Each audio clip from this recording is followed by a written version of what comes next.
Hello everyone. आज का हमारा टॉपिक है सीक्वेंस। तो सबसे पहले इसमें थ्योरी पार्ट को हम कवर करेंगे, उसके बाद जो हमारा थ्योरी पार्ट है उस पर बेस हमारे जो क्वेश्चन आए हैं उन्हें हम कवर करेंगे। तो मेरी रिक्वेस्ट ये रहेगी कि आप वीडियो को एंड तक देखें कि कुछ पार्ट ऐसा होगा जो थ्योरी में ना कवर हो पाए, वो आपको हो सकता है क्वेश्चन में कवर हो जाए। तो नंबर वन है सीक्वेंस। सीक्वेंस हमारे होता क्या है, बेसिकली नेचुरल नंबर की अलग अलग वैल्यू हम किसी इसमें सेट में पुट करें और वो हमारा रियल नंबर पे मैप हो जाए, तो इस तरीके की मैपिंग को हम क्या कहते हैं, बेसिकली सीक्वेंस। यहाँ पे जैसे कि गिवन भी है, डोमेन हमारा नेचुरल नंबर हो और कोडोमेन हमारा रेंज हो, वो रियल नंबर हो, सॉरी। अब नेक्स्ट ये हमारे कुछ सीक्वेंस के एग्जांपल हैं। जैसे कि ये हमारा एग्जांपल है, कन्वर्जेंट सीक्वेंस में यूज़ होगा। ये दोनों ऑक्सीलेटरी के हैं हमारे, और ये हमारा कन्वर्जेंट सीक्वेंस का ही है। भाई हमारा एक टेस्ट आएगा, उसके थ्रू हम इसे प्रूव करेंगे। Range set of a sequence. अब range set of a sequence क्या होती है कि जैसे हम इसकी n की अलग अलग वैल्यू पुट करेंगे तो r की अलग अलग वैल्यू आएगी। तो r की जितनी भी अलग अलग वैल्यू आई हैं उन्हें मिलके जो सेट बनेगा उसे ही क्या कहते हैं हम, range set of a sequence. तो यही है all district element of a sequence, यानी कि हम नेचुरल नंबर की अलग अलग वैल्यू जैसे पुट करते जा रहे हैं तो रियल नंबर की जो जो अलग अलग वैल्यू है, रिपीटेड नहीं, अलग अलग वैल्यू को हम range set of a sequence कहते हैं। एग्जाम्पल क्या है, जैसे -1 की पावर है तो इसमें -1 +1 -1 +1 ये रिपीट होता जाएगा। तो इसका रेंज ऑफ अ सीक्वेंस ये इतना बड़ा नहीं होगा कि हम इतने सारे एलिमेंट बता दें। तो range of a sequence, range set में कितने एलिमेंट होंगे, केवल हमारे 2। इसी वजह से हम बोल रहे हैं डिस्ट्रिक्ट एलिमेंट, जो अलग अलग हो। नंबर थर्ड है बाउंडेड सीक्वेंस। बाउंडेड सीक्वेंस, यदि हमें किसी सीक्वेंस की बाउंडेडनेस चेक करनी हो कि बाउंडेड है या नहीं, तो सिंपल ही है, हम उसका जो रेंज सेट है यदि वो बाउंडेड है तो हमारी सीक्वेंस भी क्या हो जाएगी, बाउंडेड। तो यही हमारा यहाँ पे गिवन है, यदि सीक्वेंस का रेंज सेट बाउंडेड है तो हमारी सीक्वेंस भी क्या हो जाएगी, हमारी बाउंडेड। ये हमारा नेक्स्ट है हमारा ये बाउंडेड सीक्वेंस का एग्जाम्पल है। जैसे क्या है, -1 की पावर है तो -1 और +1 के बीच में ये ऑक्सीलेट करती रहेगी, यानी कि बीच में बाउंड करेगी -1 या +1, मिनिमम वैल्यू -1 और मैक्सिमम वैल्यू +1। तो हमारी बाउंडेड सीक्वेंस हो गई। एंड जो सीक्वेंस है हमारी बाउंडेड होगी नहीं, क्योंकि इसमें अपर बाउंड हमारा बाउंडेड अबव नहीं होगी।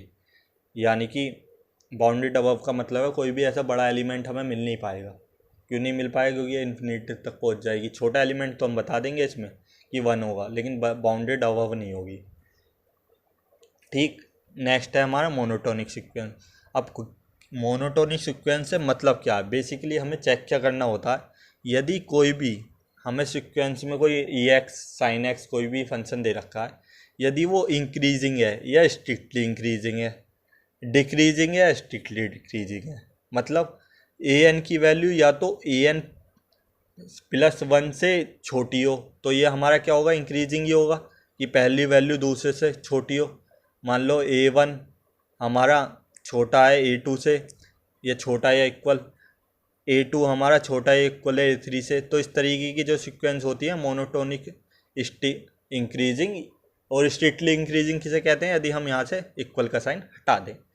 इसी तरीके से मोनोटोनिक डिक्रीजिंग हो जाएगा। इसमें क्या होगा, यदि पहले वाली टर्म उसके बाद वाली टर्म से आने वाली टर्म से छोटी हो, यानी कि बड़ी हो, सॉरी। तो A1 greater than equal to A2, A2 greater than equal to A3। इस तरीके की सीक्वेंस क्या होती हैं, मोनोटोनिक इंक्रीजिंग या स्ट्रिक्टली इंक्रीजिंग। इंक्रीजिंग में क्या होगा कि हो सकता है कोई टर्म ऐसी भी हैं जो पहली टर्म उससे की नेक्स्ट टर्म के इक्वल भी आ जाए, तो वो तो हो जाएगी इंक्रीजिंग, वो डिक्रीजिंग सीक्वेंस। और यदि वो इक्वल का साइन ना आए, यानी कि सब या तो बढ़ी रही हैं या घटी रही हैं, तो वहाँ पे स्ट्रिक्टली आ जाता है बस, कि मतलब स्ट्रिक्टली या तो बढ़ी रही है या घट रही है।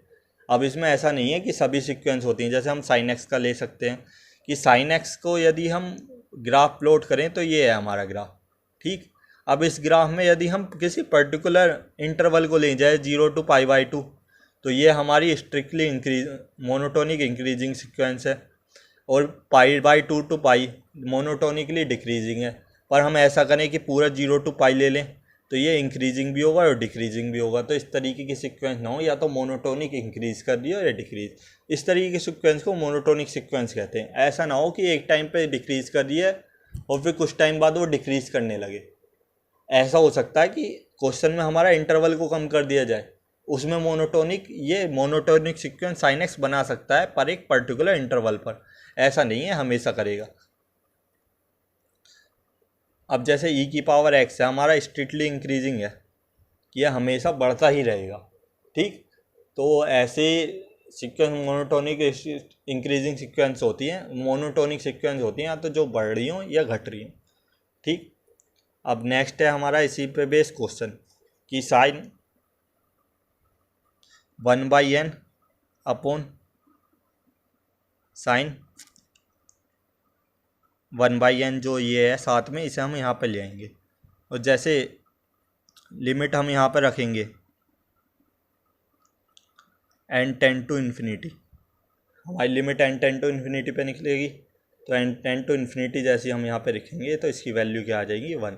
तो इसकी हमारी एक ही लिमिट होगी, 1 limit point and it's is 1। तो ये हमारा बी ऑप्शन यहाँ से करेक्ट हो जाएगा। सिंपली हमने करा कुछ नहीं, साइन x/x हमारा क्या होता है 1 होता है, तो हमें 1/n को बस बेसिकली नीचे की तरफ लिया है। तो ये 0/0 या इन्फिनिटी फॉर्म बने तो हमारी साइन x/x की वैल्यू क्या होती है 1 होती है। यह इसका अनदर तरीका है, क्या हम इसकी साइन x की जो है वो सीरीज खोल लें और n टेंड टू इन्फिनिटी पे वैल्यू निकाल लें। वो कैसे होगा 1/n, साइन x की सीरीज क्या होती है x माइनस एक्स की क्यूब अपॉन फैक्टोरियल 3, एक्स की क्यूब क्या होगा 1/n की क्यूब। तो ये सारी वैल्यू तो छोटी आती जा रही है, हम पहले वाली ले लेंगे, तो 1/n² n tend to infinity पे रखेंगे तो ये 0 आ जाएगा, सॉरी ये 0 आएगा, ठीक। तो हम इस तरीके से भी इसकी सीक्वेंस को फाइंड आउट कर सकते हैं।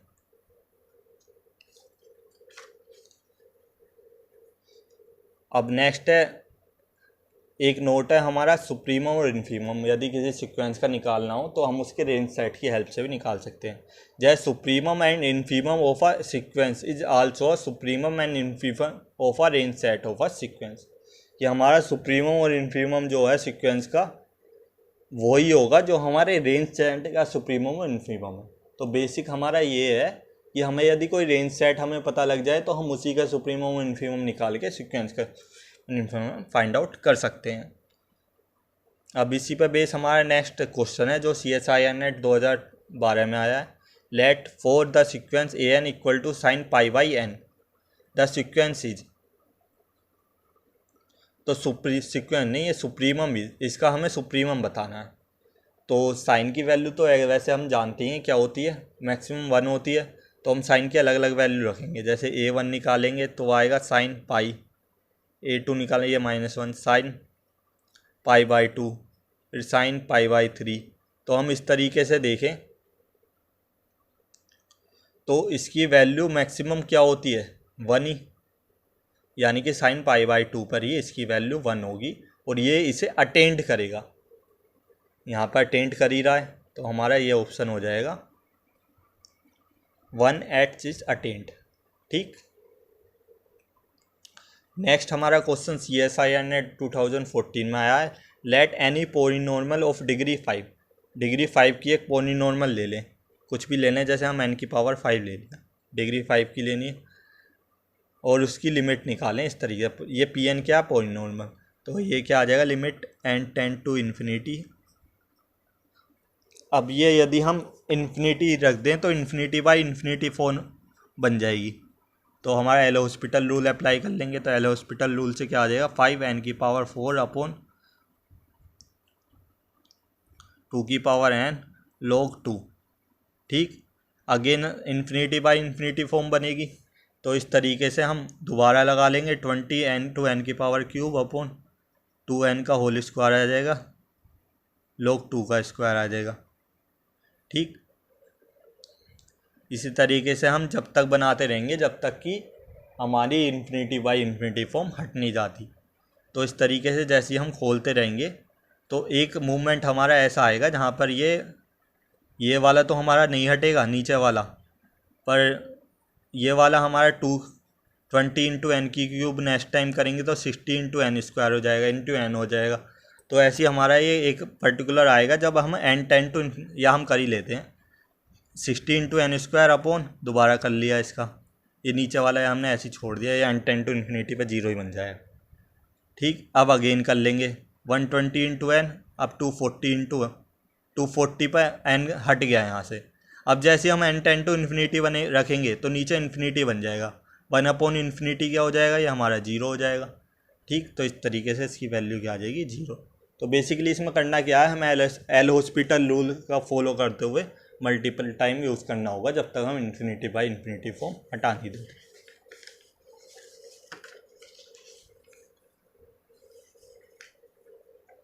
अब नेक्स्ट है हमारा सबसीक्वेंस। सबसीक्वेंस बेसिकली होता क्या है, जैसे सबसेट होता है किसी सेट का, कि किसी सेट के को टुकड़ों में तोड़ दिया जाए, उसे ही हम कहते हैं सबसेट। इसी तरीके सीक्वेंस को यदि हम किसी टुकड़ों में तोड़ दें तो हमारी हो जाएगी सबसीक्वेंस। जैसे ए एन इक्वल टू -1 की पावर एन है, तो इसे हम कैसे तोड़ दें, ए 2n में तोड़ दें, यानी -1 की पावर 2n, यहाँ पे सब ए पॉजिटिव आएगा, या एक तोड़ दे ए 2n + 1, यहाँ पे सब नेगेटिव आएगा। और यदि हम इसका यूनियन लें तो ये पूरी सीक्वेंस ऊपर वाली बन जाएगी। तो इस तरीके की ये जो ए 2n और ए 2n + 1 ये क्या हो गई हमारी सबसीक्वेंस। बेसिकली हमारा वही सबसेट की तरह होता है, किसी भी सीक्वेंस को हम तोड़ दें एक से ज़्यादा सीक्वेंस में तो वह हमारी क्या हो जाती है, जो बनी हुई सीक्वेंस, जो तोड़ी हुई सीक्वेंस है, सब सीक्वेंस। नेक्स्ट आता है हमारा कॉम्प्लीमेंट्री सीक्वेंस। कॉम्प्लीमेंट्री सीक्वेंस में फ़र्क क्या होता है कि हम सीक्वेंस को इस तरीके से डिवाइड करें, या हमारे किसी सीक्वेंस के दो सबसेट इस तरीके से एग्जिस्ट करते हों कि यदि हम उन दोनों का यूनियन करें आपस में तो वो पूरी सीक्वेंस बन जाए। जैसे यहाँ पर n दे रखा है, हम n की जगह s भी यूज़ कर सकते हैं कि S1 यूनियन S2 करें तो पूरा सेट S बन जाए। और यदि इन दोनों का अपन इंटरसेक्शन लें, यहाँ पे S1 आएगा, S1 इंटरसेक्शन S2, तो ये फाई आ जाए, यानी कि इन दोनों में ना तो कोई एलिमेंट कॉमन हो, और यदि हम इन्हें यूनियन करें तो हमारी पूरी सीक्वेंस बन जाए। हम ऊपर वाली सीक्वेंस का भी एग्जांपल ले सकते हैं कि ए की पावर A2n, जैसे हमने बनाया 1 1 1 आ गया, और ये -1 -1। अब यदि हम इन दोनों का यूनियन लें तो ये AN बन जाएगा, और यदि हम इनका इंटरसेक्शन देखें तो इसमें कोई भी एलिमेंट कॉमन नहीं आ रहा, तो यहाँ पे इक्वल टू फाई आ जाएगा। तो इस भी एग्जाम्पल को हम यहाँ पे कॉम्प्लीमेंट्री सीक्वेंस में यूज़ कर सकते हैं। नेक्स्ट है हमारी कन्वर्जेंट सीक्वेंस। कन्वर्जेंट सीक्वेंस क्या होती है, बेसिकली हमारी if the limit of the sequence is finite then sequence is convergent. यदि n टेंड टू इन्फिनिटी पर हम उसकी वैल्यू फाइंड आउट करें और वो कोई हमारी फाइनाइट वैल्यू दे दे तो हमारी सीक्वेंस क्या हो जाती है, कन्वर्जेंट। अदरवाइज यदि हम n टेंड टू इन्फिनिटी पर इसकी वैल्यू निकालें, ये जैसे डाइवर्जेंट सीक्वेंस भी आ गया, तो इसकी वैल्यू यदि फाइनाइट ना आ जाए, -इन्फिनिटी या +इन्फिनिटी आए, तो इस तरीके की सीक्वेंस को क्या कहते हैं, डाइवर्जेंट सीक्वेंस। बेसिकली हमें करना क्या है कि बस n टेंड टू इन्फिनिटी पे सीक्वेंस की वैल्यू फाइंड आउट करनी है। यदि फाइनाइट तो कन्वर्जेंट, इनफाइनाइट या फिर -इन्फिनिटी या +इन्फिनिटी आई तो वो डाइवर्जेंट। ठीक, ये हम एग्जांपल दे सकते हैं कि हमारा एक ऐसे ये भी है, an की वैल्यू यदि an हमारी सीक्वेंस है -1 की पावर n, तो ये कन्वर्जेंट नहीं होती। क्यों, इसका भी कारण है, क्या इसकी दो लिमिट एग्जिस्ट करती है। तो इसमें एक और वर्ड हम कर सकते हैं ऐड कि यदि if the limit of the sequence finite and unique, यानी कि एक ही लिमिट होनी चाहिए, ऐसी ना हो इस एग्जांपल की तरह एक से ज़्यादा यूनिक लिमिट हो। तो हमारी कन्वर्जेंट सीक्वेंस के लिए क्या कंडीशन बनती है कि limit of the sequence finite आनी चाहिए और यूनिक आनी चाहिए, एक से ज़्यादा ना आए। नेक्स्ट है हमारा ऑक्सीलेटरी सीक्वेंस। ऑक्सीलेटरी सीक्वेंस क्या है, इस तरीके की सीक्वेंस जिसमें हमारी वैल्यू रिपीट हो। जैसे यहाँ पे -1 + 1 -1 + 1 होता जाएगा, इसमें क्या होगा, -1 की पावर n, एक बार +2 आएगा, -2 +3 -3 +4 -4, इस तरीके से कोई नंबर यदि प्लस और माइनस में रिपीट हो रहा है, इस तरीके की सीक्वेंस को हम क्या कहते हैं, ऑक्सीलेटरी सीक्वेंस। तो इस तरीके की सीक्वेंस हम ये भी बोल सकते हैं कि ना तो ये कन्वर्ज करती है ना ये डाइवर्ज करती है। मतलब ना तो ये किसी यूनिक पॉइंट की तरफ जाती है कि हमें कोई यूनिक लिमिट मिल जाए, और ना ही ये इन्फिनिटी पर जाती है। ठीक, अब इसी के बेस और हाँ, एक नोट करने वाला पॉइंट है जो हमें हमेशा याद रखना चाहिए कि कांस्टेंट सीक्वेंस हमेशा हमारी क्या होती है, कन्वर्जेंट। क्योंकि कांस्टेंट सीक्वेंस की पर्टिकुलर कोई वैल्यू होती है, और जब लिमिट ऑफ द सीक्वेंस हमारी क्या आ जाए, फाइनाइट, क्योंकि उसकी लिमिट तो हम निकालेंगे नहीं, कांस्टेंट है तो हर वैल्यू पर उसकी वैल्यू यही होगी। अब हम यदि एफ एक्स इक्वल टू 2 है तो एफ इन्फिनिटी पर भी इसकी वैल्यू वैसे हालांकि 2 ही आएगी। हम कोई भी वैल्यू रख दें तो कांस्टेंट है तो 2 ही आएगा। तो इस वजह से क्योंकि फाइनाइट आ रहा है तो सीक्वेंस हमारी क्या हो जाएगी, कन्वर्जेंट। तो हमेशा याद रखना है कांस्टेंट सीक्वेंस जो हमारी होती है क्या होती है, वो कन्वर्जेंट सीक्वेंस होती है। नेक्स्ट हमारा क्वेश्चन है if X N is the convergent sequence in R और वाई एन हमारी क्या बाउंडेड सीक्वेंस। जब हम कौन सा ऐसा स्टेटमेंट है जिसे कह सकते हैं वो ट्रू होगा हमेशा। तो CSIR जून 2010 का है। तो हमें पहला क्या दे रखा है, X N is the convergent sequence in R. तो कन्वर्जेंट सीक्वेंस का एग्जांपल 1/n ले लें हम, ये हमारा कन्वर्जेंट होती है 1/n², कुछ भी ले सकते हैं हम, तो ये ले लेते हैं, ठीक। और yn is a bounded sequence. Bounded sequence में हम ये ले लेते हैं, सबसे ज़्यादा यूनिक यूज़ होता है ये -1n, ठीक।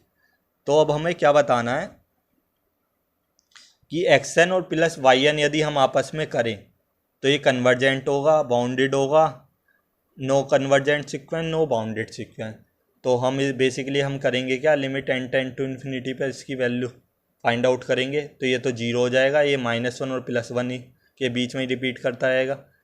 तो इस तरह तो ये सीक्वेंस किस चीज़ की आ जाएगी, टोटल मिला के यदि हम दोनों का ऐड कर रहे हैं तो क्या आ गया, -1 और +1। ये क्या है हमारी बाउंडेड सीक्वेंस। तो xn और प्लस yn का जो समेसन है आपस में क्या होगा, बाउंडेड। ये हमारा स्टेटमेंट भी है, इस एग्जांपल से हम समझ भी सकते हैं या हम डायरेक्ट याद भी रख सकते हैं।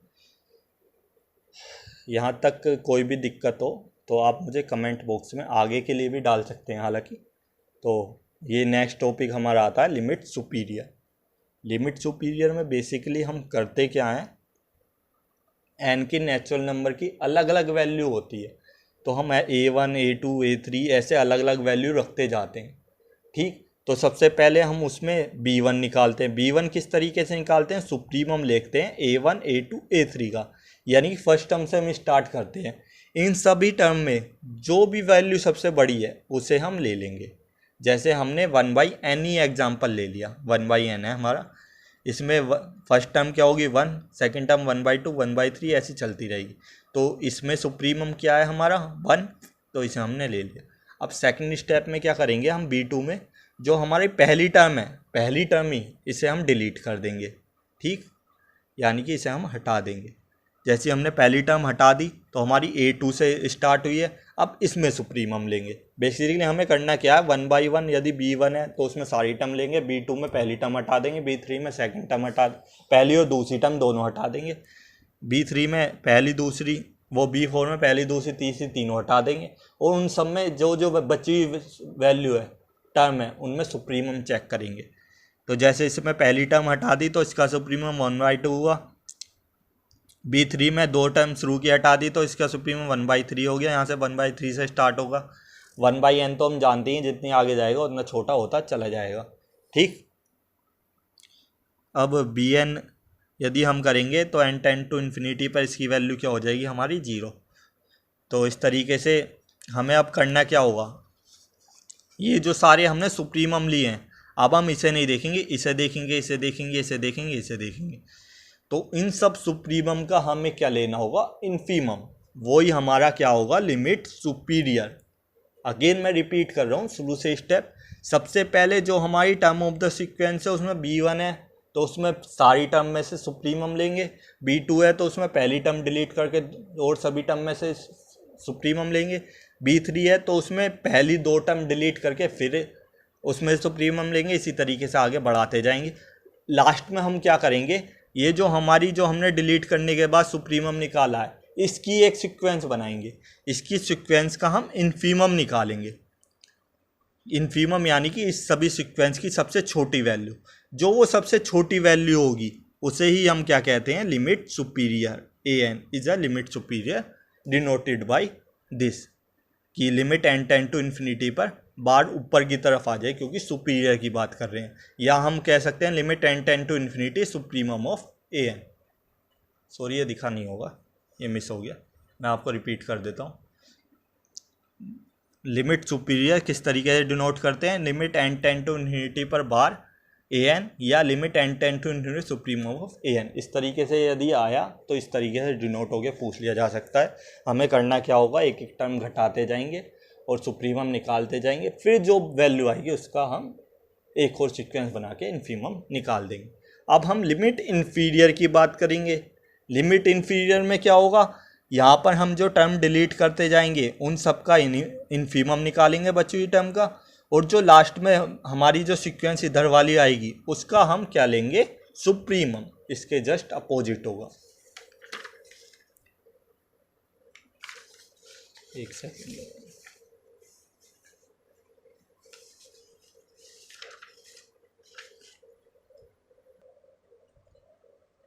अब जैसे हमारा अब लिमिट इन्फीरियर निकालेंगे। लिमिट इन्फीरियर क्या है कि हम अगेन एक सीक्वेंस बनाएंगे n की नेचुरल नंबर की अलग अलग वैल्यू रखकर, infimum of a1 a2 a3। Next हमारा c2 होगा infimum of a2 a3 a4। Next हमारा c3 होगा infimum of a3 a4 a5। इसी तरीके से हम एक एक टर्म डिलीट करते जाएंगे। c2 में a1 डिलीट कर देंगे, c3 में a2 डिलीट कर देंगे, और इस तरीके से 1 बाई 1 इनका इन्फीमम लेंगे, और इनके इन्फीमम के बाद जो हमारी बची हुई टर्म आएगी इधर उसकी सुप्रीमम लेंगे। जो उसका हमारा सुप्रीमम आएगा वही हमारा क्या होगा, लिमिट इन्फीरियर। ये हमारा जस्ट अपोजिट है किसका, लिमिट सुपीरियर के। इसी पे बेस हमारा एक क्वेश्चन आया था CSIR 2017 में। क्या एक सीक्वेंस गिवन थी an equal to 1 plus minus 1 की power n into 1 by n की पावर 1 बाई n। तो इसमें यदि हम देखें कि यदि हमारी n की वैल्यू इवन है, यदि n हमारा इवन है तो सीक्वेंस क्या बनेगी, -1 प्लस 1 बाई n की पावर 1 बाई n। और यदि हमारी n की पावर क्या है, हमारी ओड है, तो सीक्वेंस क्या बनेगी, 1/1 माइनस, यहाँ पे माइनस आ जाएगा क्योंकि ओड पर ये वैल्यू माइनस हो जाएगी, ये पावर 1 बाई n। अब लिमिट की हमने लिमिट में देखा था कि जो इस लिमिट में इसकी वैल्यू होती है, इसकी तो वैल्यू होती है e, क्योंकि यहाँ पर जो होता है e का वो पावर हो जाती है। अब क्योंकि यहाँ पर +1 है तो e की पावर +1 हो गई, और यहाँ पे क्योंकि -1 है तो e की पावर -1 हो गई। तो इसका लिमिट सुपीरियर क्या आ जाएगा, e, और लिमिट इन्फीरियर क्या आ जाएगा, 1 बाई e। तो यहाँ से हमारा डी ऑप्शन करेक्ट हो जाएगा। तो इस तरीके से हम लिमिट सुपीरियर इन्फीरियर की यदि हमें वैल्यू पूछी जाए हम क्वेश्चन को करते हैं। नेक्स्ट हमारा टॉपिक होगा sequence of a real number, जो कि हम नेक्स्ट लेक्चर में देखेंगे।